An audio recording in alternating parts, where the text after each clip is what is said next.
The evening sun cast long shadows through the massive windows of JFK International Airport as a tall, distinguished-looking man in his early 40s made his way through the bustling terminal.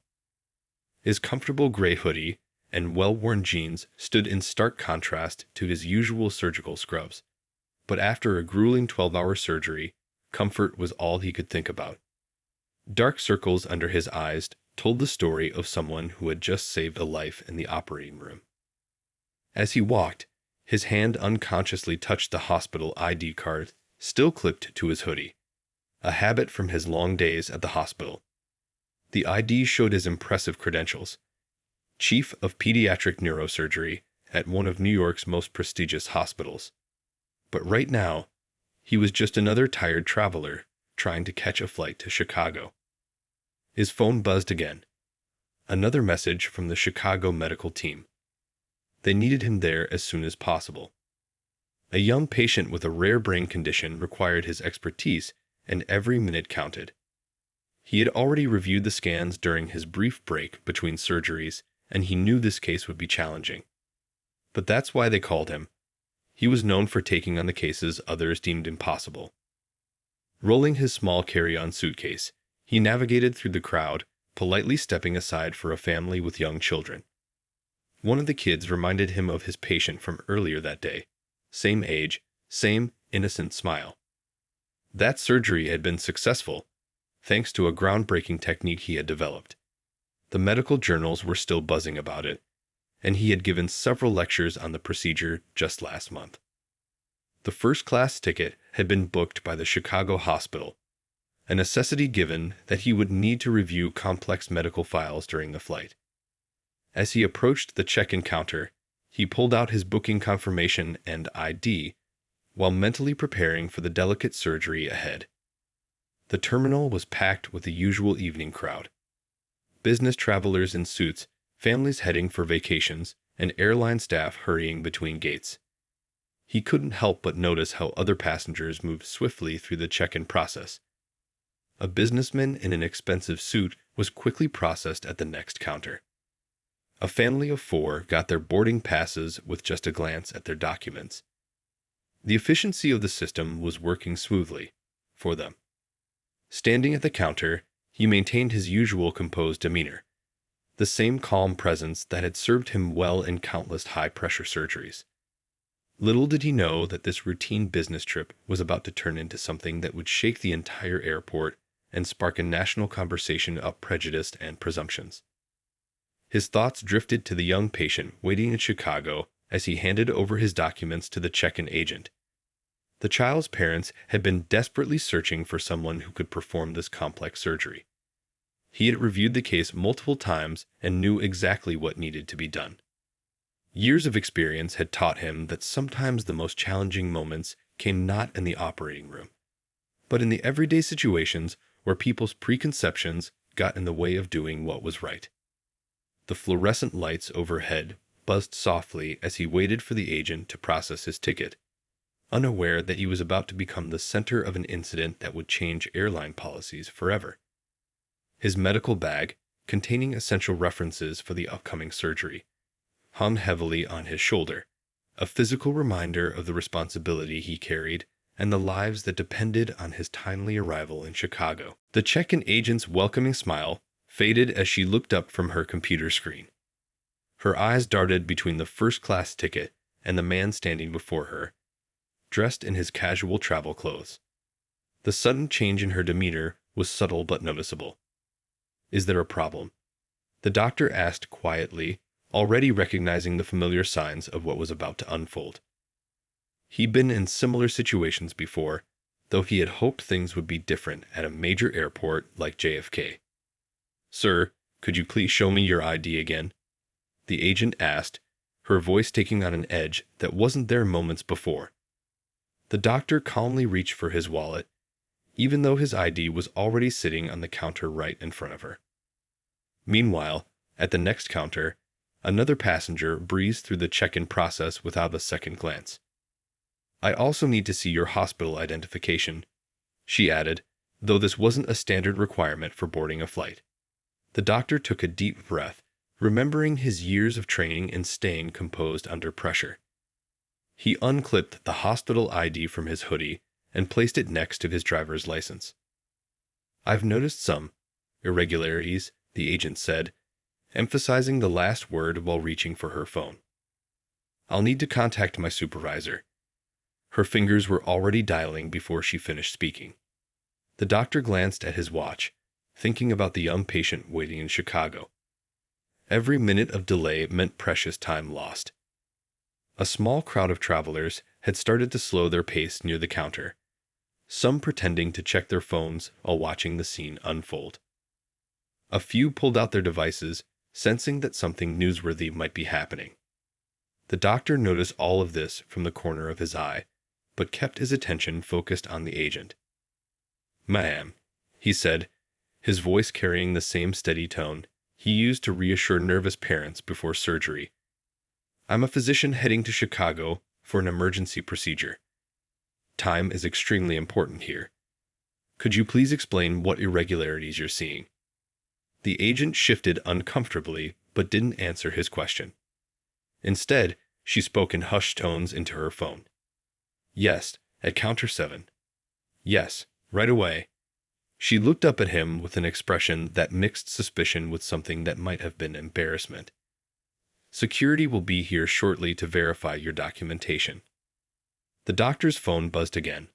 Another message from the Chicago hospital. He couldn't reach for it, though. Years of experience had taught him that any sudden movements in situations like this could make things worse. So he stood perfectly still, hands visible on the counter, watching as other passengers continued to check in smoothly at nearby counters. A family with their kids walked past, the children's excited chatter about their upcoming vacation filling the awkward silence. The doctor couldn't help but think about how many times he'd been in this position, having to prove and reprove his identity, his credentials, his right to be in spaces others entered without question. 2 security officers appeared, their blue uniforms parting the crowd that had gathered.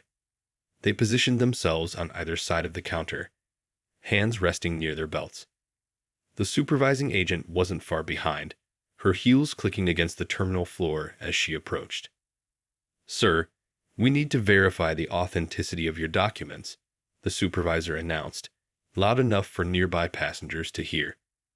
She picked up his first-class ticket as if it were evidence in an investigation.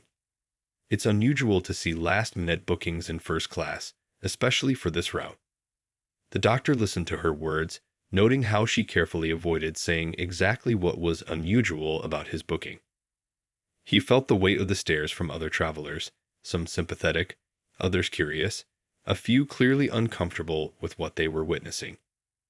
But he learned long ago that in these moments, dignity and professionalism were his strongest allies. "I understand you're doing your job," he replied calmly, "but I have a young patient waiting for emergency surgery in Chicago. Every minute we spend here puts that child's life at greater risk. I'm happy to provide any additional verification you need, but I'm asking you to please do it quickly." The supervisor exchanged glances with the security officers, clearly unprepared for such a measured and professional response.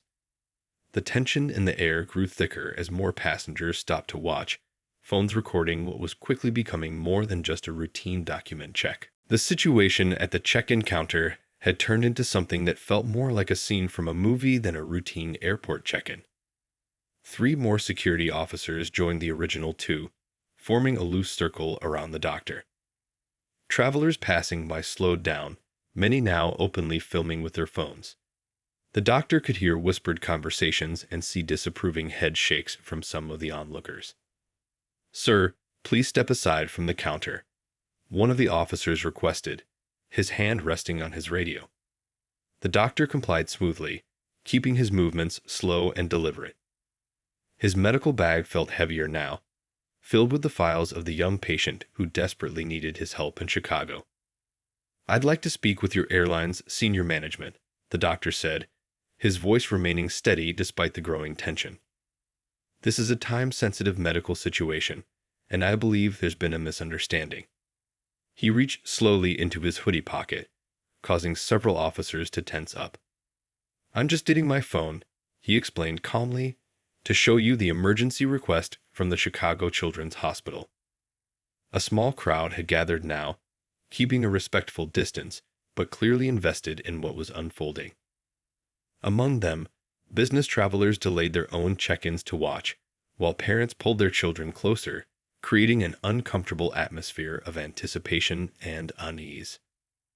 "Look at how they're treating him," a woman whispered loudly to her companion. "He's clearly a professional." Her words carried across the terminal, causing others to nod in agreement. Someone else added, "I just saw him on the morning news last week. He's that brain surgeon." The supervisor, now looking increasingly uncomfortable, spoke into her radio while keeping her eyes fixed on the doctor. "We need additional verification from corporate," she announced, more to the gathering crowd than to anyone in particular. "This is standard procedure for unusual situations." The doctor took another deep breath, thinking about his years of training, the thousands of successful surgeries, the lives he'd saved, and now, ironically, how none of that seemed to matter at this moment. His phone buzzed again, probably another urgent message from Chicago, but he couldn't check it with 5 security officers watching his every move. "I understand you're following procedure," he said, addressing the supervisor directly. "But I want to be clear about what's happening here. I'm a physician, heading to perform emergency surgery with a valid first-class ticket and proper identification. Yet, I'm being treated like a security threat. Would you like me to contact my hospital's legal department to help sort this out?" His words had an immediate effect on the crowd. People began murmuring louder, some pulling up web browsers on their phones, others making calls. The supervisor's face showed a flicker of uncertainty as she realized this situation was quickly spiraling beyond her control.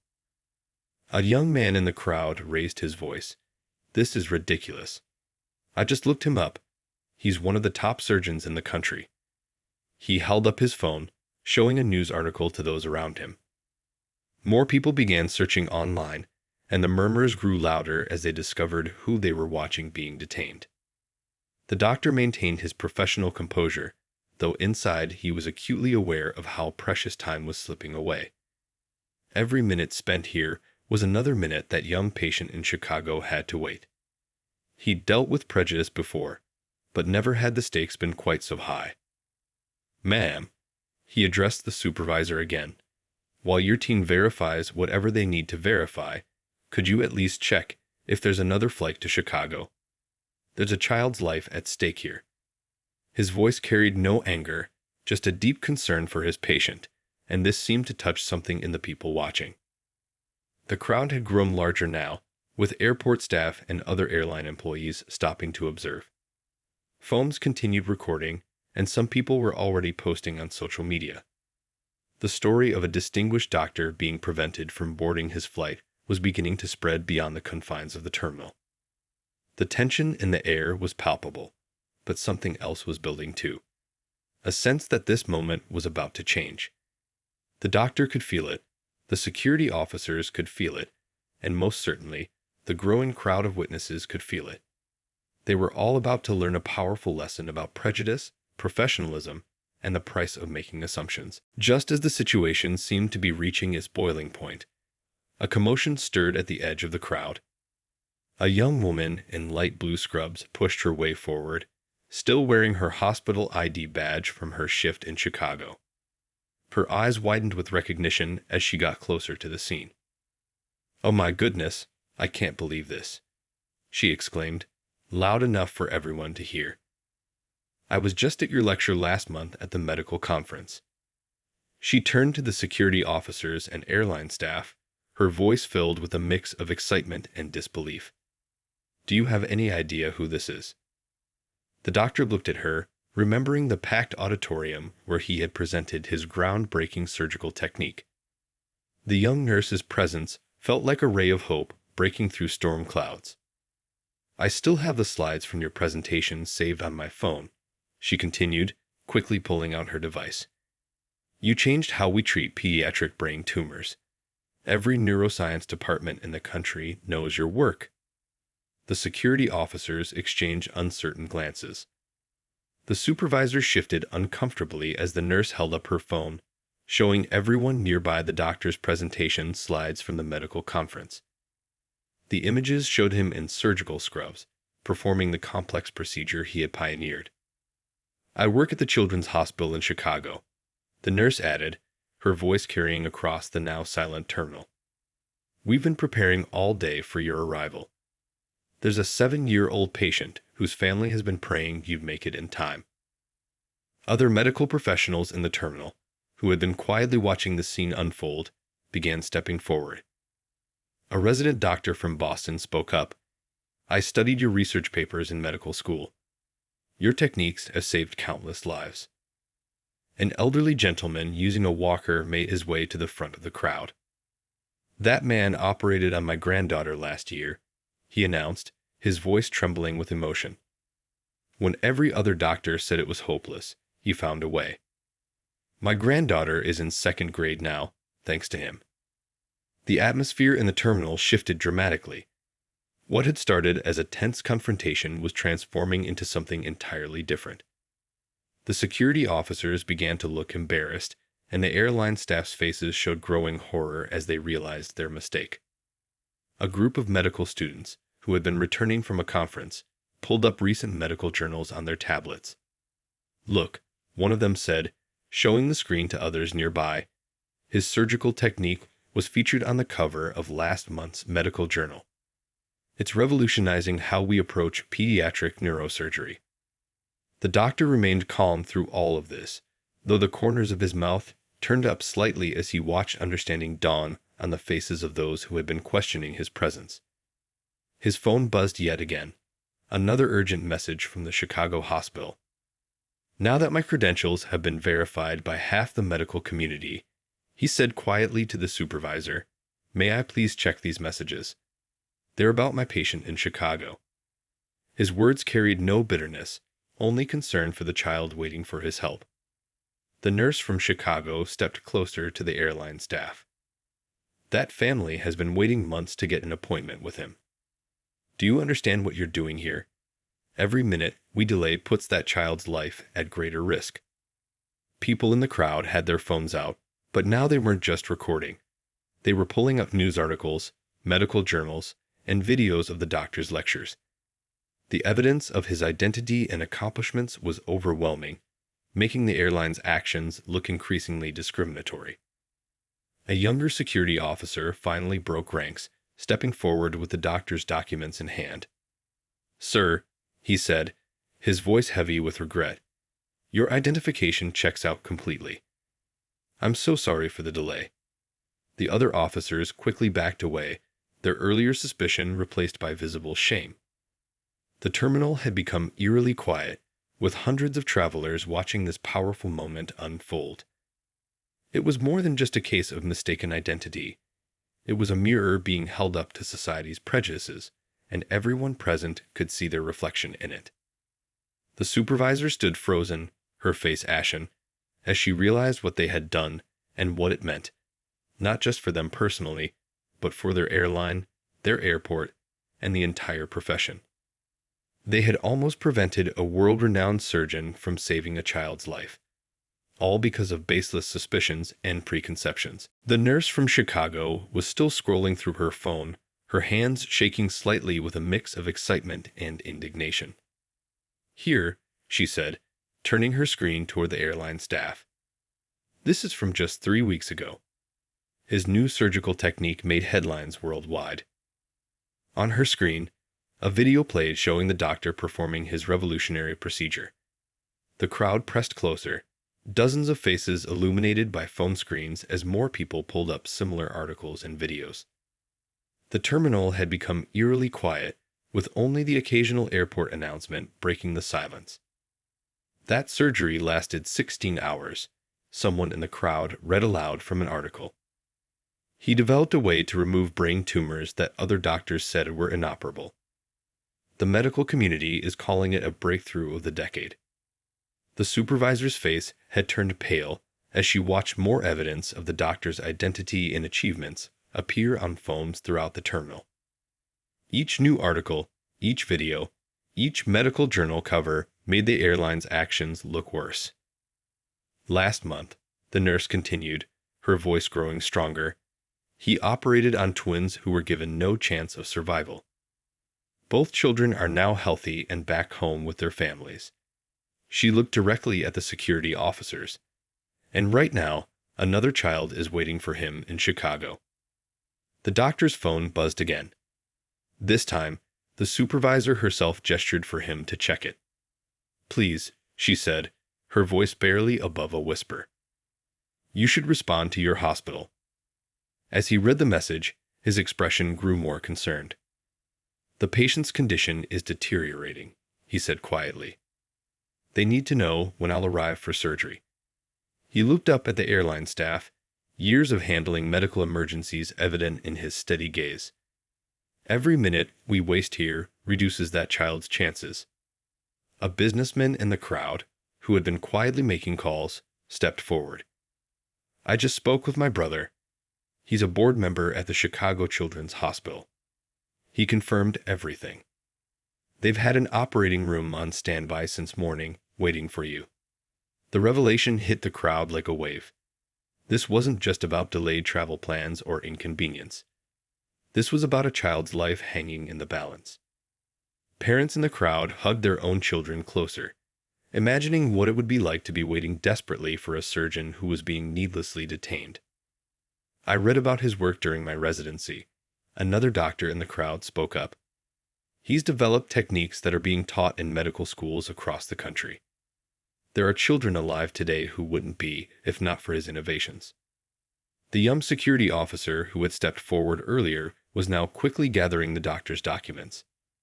Sir, he said, his voice heavy with remorse, your credentials are more than verified. In my 15 years of service, I've never seen such distinguished. But before he could finish, more hospital staff who had been passing through the terminal joined the group. An anesthesiologist recognized the doctor from a joint surgery they'd performed the previous year. A medical equipment supplier remembered him from a conference where he demonstrated his groundbreaking techniques. The doctor remained composed, though his eyes kept returning to his phone, where messages from Chicago continued to arrive. Each buzz of his phone seemed to echo through the terminal, a reminder of the precious time being lost. Someone in the crowd was reading from another article. His surgical technique has been adopted by hospitals in 20 countries. Last year alone, it saved the lives of over 300 children who had been considered terminal cases. The airline supervisor, who had been making urgent calls of her own, finally lowered her phone. The look on her face showed that she'd received confirmation from higher up. Confirmation she should have had before causing this scene. The weight of their mistake was visible in every line of her face. The crowd had grown even larger now, with airport staff and passengers from other airlines joining to witness this powerful moment.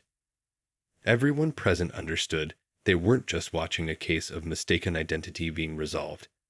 They were seeing a stark revelation of how prejudice could have nearly cost a child's life. The atmosphere in the terminal shifted dramatically when another call came through on the doctor's phone. He answered it on speaker, letting everyone hear the urgency in the Chicago hospital staff's voice. Doctor, please tell me you're on your way, the voice crackled through the phone.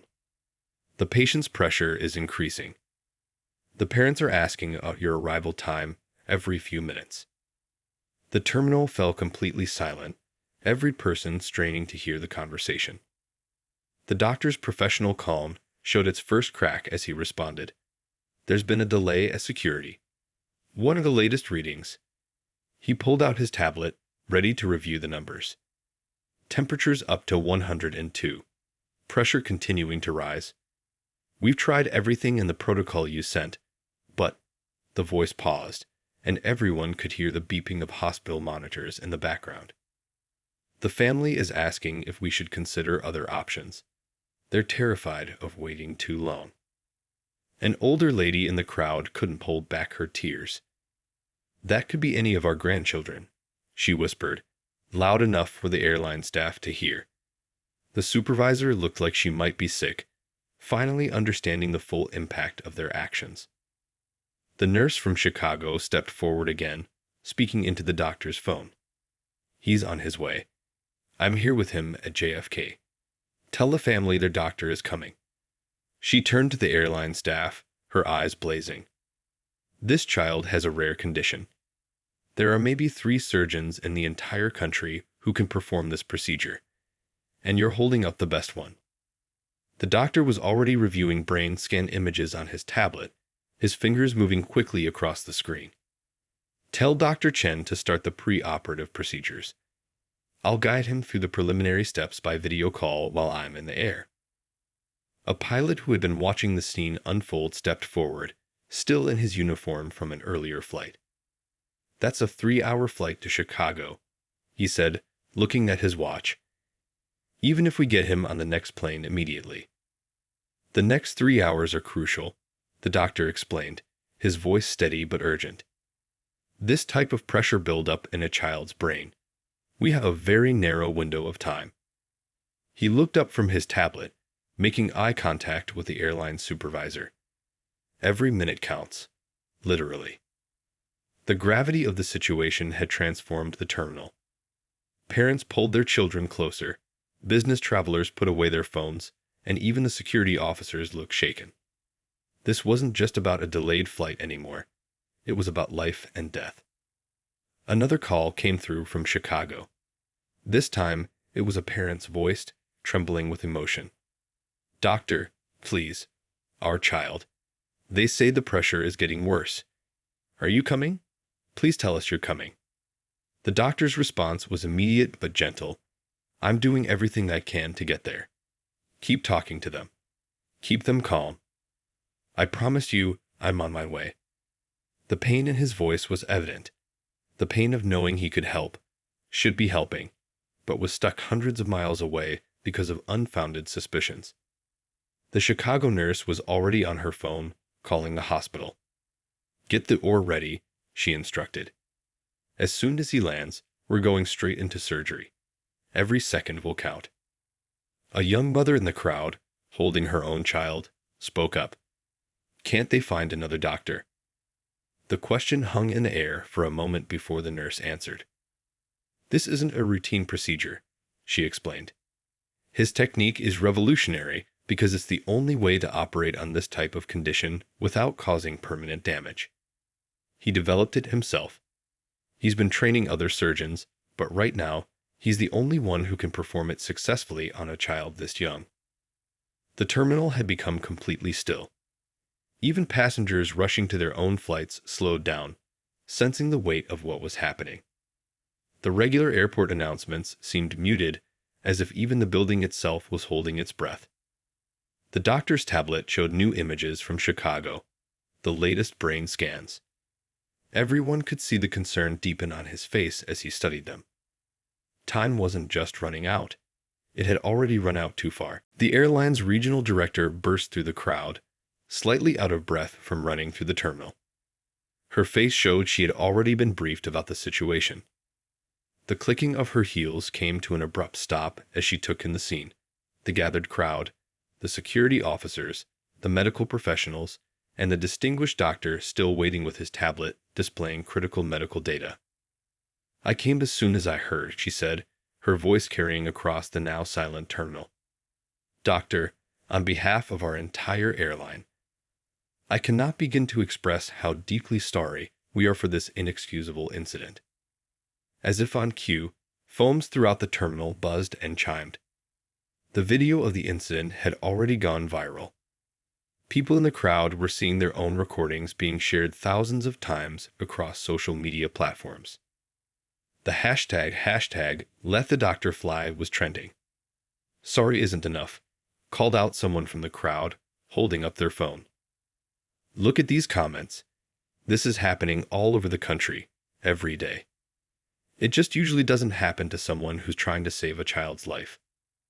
The regional director nodded, visibly shaken. The check-in agent and supervisor had been immediately suspended pending a full investigation. She turned to face the crowd, knowing her words would likely be recorded and shared. What happened here today goes against everything our airline stands for. A local news crew had pushed their way through the terminal, apparently tipped off by someone in the crowd. Their camera lights illuminated the scene as the reporter approached, microphone in hand. The doctor raised his hand politely but firmly. "I apologize, but I don't have time for interviews. There's a child in Chicago who has already waited too long." He turned to the regional director. "What I need right now is to be on the next flight to Chicago." The nurse from Chicago, still monitoring updates from her hospital on her phone, spoke up. "The OR team is ready and waiting. They've already started the pre-operative procedures you ordered." The regional director quickly pulled out her tablet. "We're putting you on our next flight, leaving in 20 minutes. Full first-class upgrade, priority boarding." She paused, looking at the doctor's face. "Though that hardly makes up for the child's latest readings," the doctor interrupted, showing her his medical tablet. "This is why we don't have time for apologies right now. Every minute we spend discussing this is a minute that puts this young patient at greater risk." The crowd parted as a golf cart suddenly pulled up, driven by airport staff. "Doctor, we'll get you to your gate immediately," the driver said. "We've already notified TSA. You'll have an express security clearance." As the doctor gathered his belongings, a young boy tugged at his mother's sleeve, speaking loud enough for everyone to hear. "Mom, why did they stop the doctor from helping the sick kid?" The question hung in the air, its innocent clarity cutting through all the adult justifications and excuses. The suspended supervisor, still standing nearby, had tears in her eyes. The weight of her actions, how they could have affected not just a career, but a child's life, seemed to finally hit her.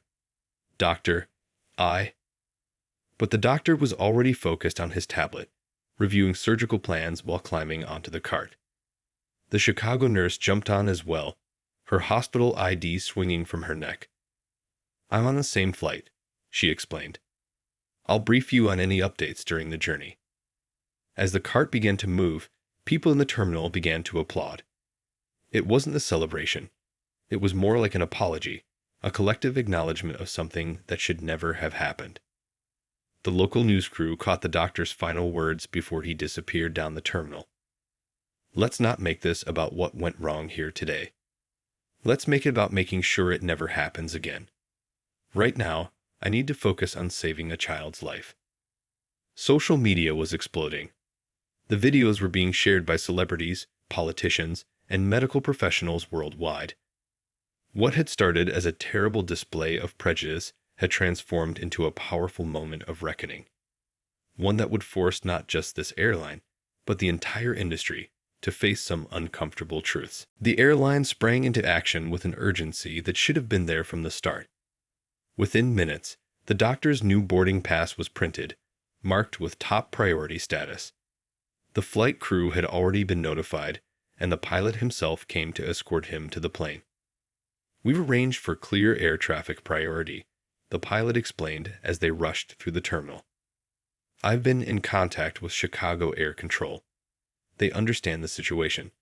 We'll make up for lost time in the air." The Chicago nurse, hurrying alongside them, was still on her phone with the hospital. "The OR team is ready. They've cleared all other non-emergency surgeries. Everyone's standing by." She looked at her watch nervously. "The patient's parents are in the chapel, praying for your arrival." As they reached the gate, passengers who had seen the viral videos recognized the doctor immediately.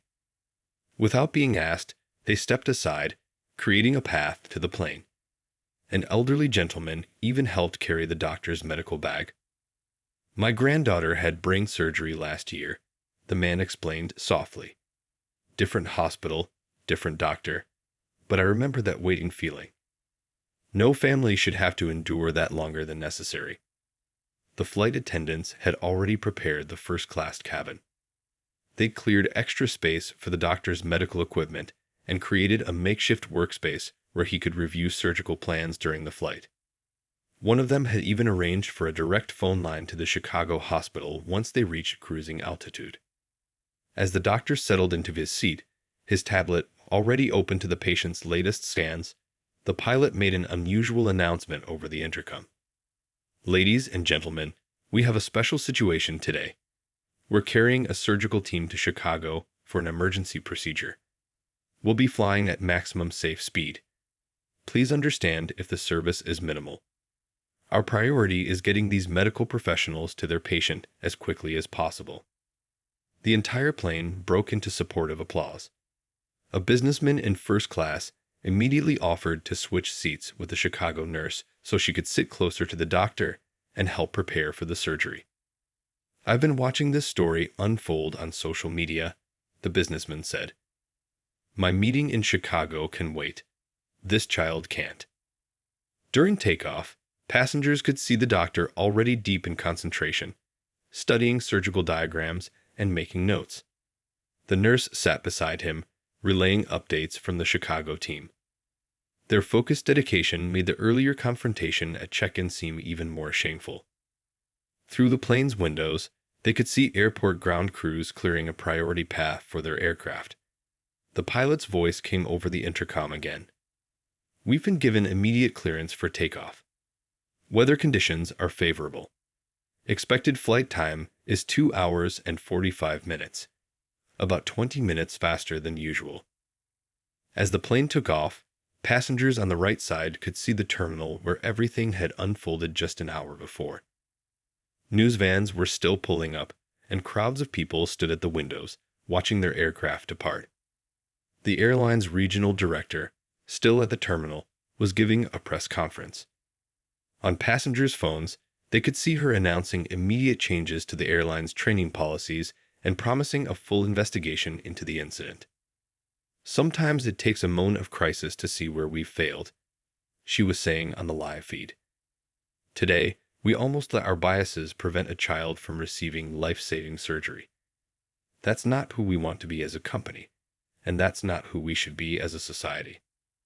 Back on the plane, the doctor remained focused on his preparations, barely noticing when flight attendants brought him water or adjusted his workspace lighting. The nurse continued coordinating with the Chicago team, her voice low but urgent as she relayed information. A young girl, walking past to use the restroom, stopped briefly by the doctor's seat. "My mom told me you're going to save someone's life," she whispered. "I hope you make it in time." The doctor looked up from his tablet, giving her a gentle smile, the first he'd shown since the ordeal began. "So do I," he replied softly. "So do I." As the plane reached cruising altitude, heading west toward Chicago, the gravity of the situation settled over the cabin. Every person on board knew they weren't just passengers on a routine flight. They were part of a race against time, a journey that had already been delayed far too long by prejudice and presumption. In the weeks that followed, the impact of that day rippled through the airline industry and beyond. The video of the incident had become more than viral.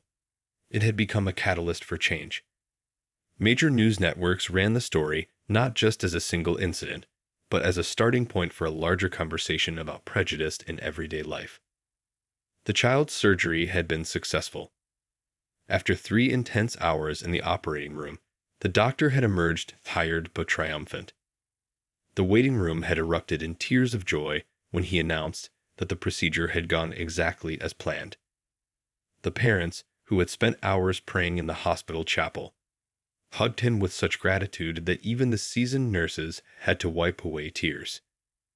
"Your quick thinking during the flight delay actually helped save our child," the father had told reporters later. The doctor was reviewing the latest scans and adapting his surgical plan, even while dealing with that horrible situation at the airport. That's the kind of person they almost prevented from reaching us. The airline's response went far beyond standard corporate damage control. They announced a comprehensive overhaul of their training programs, bringing in experts to conduct intensive workshops on unconscious bias. The regional director, true to her word, had made it her personal mission to transform the company's culture. "We're not just changing policies," she announced at a press conference. "We're changing mindsets." What happened that day showed us that even a moment of prejudice can have life-threatening consequences. The suspended check-in agent and supervisor didn't return to their positions. Instead, They asked to share their story as part of the airline's new training program, turning their mistake into a powerful teaching moment for others. "We thought we were just following procedures," the supervisor admitted during a training session. "But we were really following our biases. We never stopped to think about the consequences of our actions, that a child's life hung in the balance." The doctor, despite numerous requests for interviews, maintained his focus on his patients. However, he did agree to help establish a foundation aimed at addressing discrimination in healthcare and transportation. The foundation's first initiative was a program that helped medical professionals deal with similar situations they encountered while traveling for emergency cases. Professional medical organizations across the country began sharing their own stories. Other doctors, nurses, and healthcare workers came forward with similar experiences. What had started as one incident at JFK became a movement for change. The Chicago nurse who had recognized him that day became an advocate for the cause. "Sometimes the most qualified person in the room is the one you're discriminating against," she would say in her presentations. "Think about that next time you make assumptions about someone based on their appearance." 6 months later, the young patient whose life had hung in the balance that day walked into the same airport terminal where everything had started. Standing straight and strong, holding their parents' hands, they were there to help the doctor unveil a new airport training center dedicated to preventing bias in customer service. The ceremony was small, but its meaning was profound. Airport staff, airline crews, and security teams gathered to hear the doctor speak. His words were few but powerful. "Let this place remind us that every person who walks through these terminals has a story, has a purpose, has a life that touches others. We can never again let prejudice stand in the way of purpose." The story continued to be shared in medical schools, airport training programs, and corporate workshops across the country. It became a case study in how split-second judgments based on bias could have life-altering consequences, both negative and positive. The lasting impact wasn't just in new policies or training programs. It was in the small moments. The way airport staff began greeting travelers with more genuine warmth, the extra moment taken to listen to someone's story, the benefit of the doubt given more freely. And somewhere in Chicago, a child who might never have seen another birthday was now back in school, playing with friends, living a full life. All because enough people in an airport terminal that day had stood up and said no to prejudice, yes to humanity. The doctor still flew regularly for his emergency surgeries. But now, when he walked through airports in his comfortable travel clothes, he often noticed something different. People would smile, nod, and sometimes simply say, "Thank you," not just for what you do, but for helping us learn to be better.